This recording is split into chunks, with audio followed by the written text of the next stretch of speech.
والصلاة والسلام على أفضل الرسل وسيد الأنبياء والمرسلين وعلى آله وأصحابه أجمعين.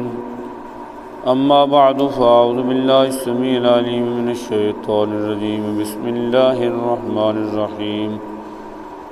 قال النبي صلى الله عليه وسلم: وهو شهر الصبر والصبر ثوابه الجنة وشهر المواساة وشهر يزاد فيه رزق المؤمن من فطر فيه صائما كان له مغفرة لذنوبه وعتق رقبته من النار وكان له مثل أجله من غير أن ينتقص من أجره شيء. قلنا يا رسول الله ليس كلنا نجد ما نفطر به الصائم. فقال رسول الله صلى الله عليه وسلم: يؤتي الله هذا الثواب من فطر صائما على مزقة لبن أو تمرة أو شربة من ماء ومن أشبع صائما سقاه الله من حوضه شربة لا يظمأ حتى يدخل الجنة وهو شهر أوله رحمة وأوسطه مغفرة وآخره عتق من النار ومن خفف عن مملوكه فيه غفر الله له وعاتقه من النار أو كما قال عليه السلام. نبی رحمت نور مجسم صلی اللہ علیہ وسلم نے ماہ مبارک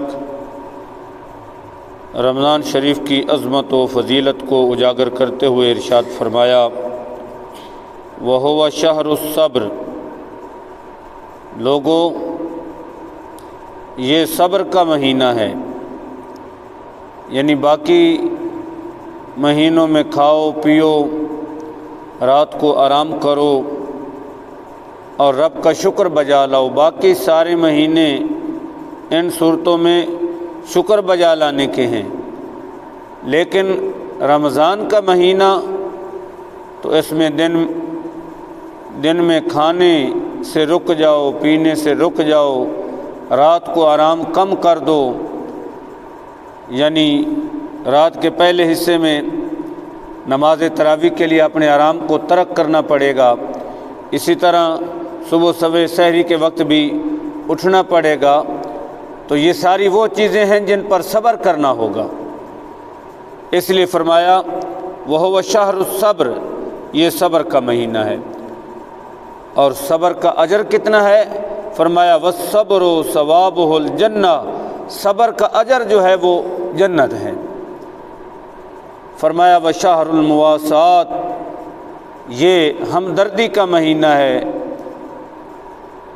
اور غمخواری کا مہینہ ہے. تو اس مہینے میں کچھ اللہ والے وہ لوگ ہوتے ہیں جو اپنے اقربا غربا پر غمخواری کا اظہار کرتے ہوئے اپنا مال و دولت خرچ کرتے ہیں. اس لیے فرمایا کہ یہ غمخواری اور ہمدردی کا مہینہ ہے. فرمایا وَشَهْرٌ يُزَادُ فِيهِ رِزْقُ الْمُؤْمِنِ، اور یہ وہ مہینہ ہے جس میں مومن کے رزق میں اضافہ کر دیا جاتا ہے.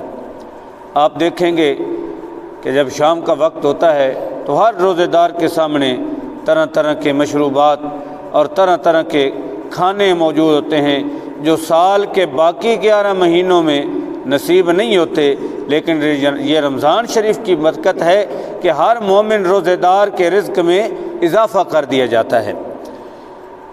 فرمایا من فطر فیہ صائما کان لہ مغفرۃ لذنوبہ،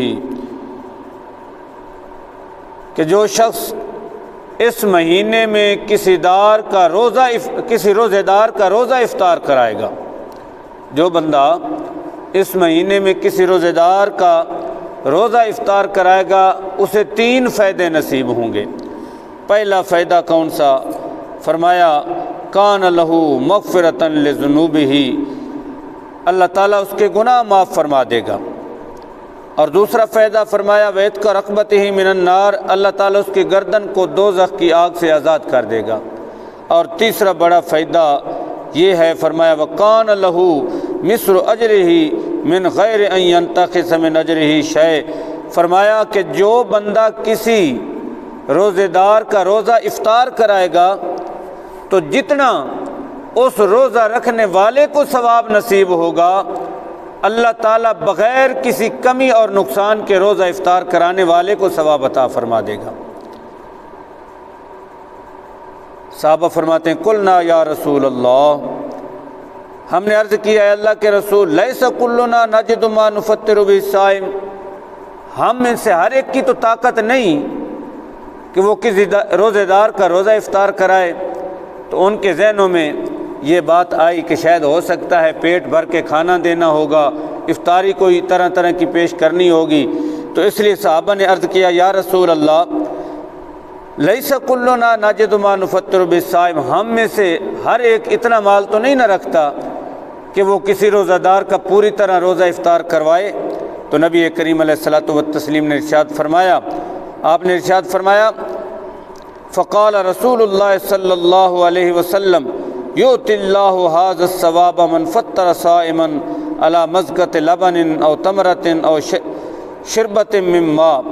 فرمایا جو بندہ کسی روزے دار کا روزہ افطار کرائے گا، یہ ثواب اس بندے کو بھی عطا کیا جائے گا کہ جو کسی روزے دار کا روزہ افطار کراتا ہے، چاہے وہ ایک گھونٹ دودھ کا دے دے، چاہے وہ ایک کھجور افطاری میں پیش کر دے، اور چاہے تو وہ پانی کا ایک گھونٹ پلا دے، تو اللہ تعالیٰ یہ ثواب جو روزہ رکھنے والے کو دیا جاتا ہے روزہ افطار کرانے والے کو بھی عطا فرما دے گا۔ اور ارشاد فرمایا ومن اشبع صائما سقاہ اللہ من حوضی شربۃ لا یظمأ۔ فرمایا جو بندہ کسی روزے دار کو پیٹ بھر کے کھانا کھلائے گا، پیٹ بھر کے کھانا کھلائے گا، اللہ تعالیٰ اس کو میرے حوض سے ایسا پانی پلائے گا کہ وہ کبھی پھر اسے پیاس نہیں ملے گی، پھر اسے کبھی پیاس نہیں لگے گی، ایسا اللہ رب العزت اسے پانی پلائے گا حتیٰ یدخل الجنہ، فرمایا یہاں تک کہ وہ جنت میں داخل ہو جائے گا۔ مزید اس مہینے کی عظمت و فضیلت کو اجاگر کرتے ہوئے کریم آقا صلی اللہ علیہ وسلم نے ارشاد فرمایا وَهُوَ شَهْرٌ أَوَّلُهُ رَحْمَةٌ، لوگو یہ وہ مہینہ ہے جس کا پہلا عشرہ رحمت ہی رحمت ہے، وَأَوْسَطُهُ مغفرہ، اور اس کا درمیانی عشرہ جو ہے وہ بخشش کا عشرہ ہے، اور فرمایا وَآخِرُهُ عِتْقٌ مِّنَ النَّارِ، اور آخری 10 دن جو ہیں وہ دوزخ سے آزادی کے ایام ہیں۔ فرمایا وَمَنْ خَفَّفَ عَنْ مَمْلُوكِهِ فِيهِ غَفَرَ اللَّهُ لَهُ، اور جو بندہ اس مہینے میں اپنے غلام سے نرمی کرے گا، اس سے اچھا برتاؤ کرے گا، اس پر بوجھ نہیں دے گا، فرمایا غفر اللہ لہ، اللہ اس کی بخشش فرمائے گا، وَآتَقَهُ مِنَ النَّارِ، اور اسے اللہ رب العزت دوزخ کی آگ سے آزاد کر دے گا۔ تو اس حدیث پاک کے اس حصے میں مزید اس مہینے کی عظمتیں اور فضیلتیں نبی کریم علیہ الصلوۃ والسلام نے بیان فرمائی، سارے کا سارا نور علی نور، اور اس کا ہر لمحہ بڑی قدر و قیمت والا ہے۔ اللہ تعالیٰ اس مقدس مہینے کی کہ ہر لمحے کی صحیح معنوں میں قدر کرنے کی توفیق نصیب فرمائے، اور اس کی عظمتوں کو اور برکتوں کو اپنے دامنوں میں سمیٹنے کی توفیق نصیب فرمائے۔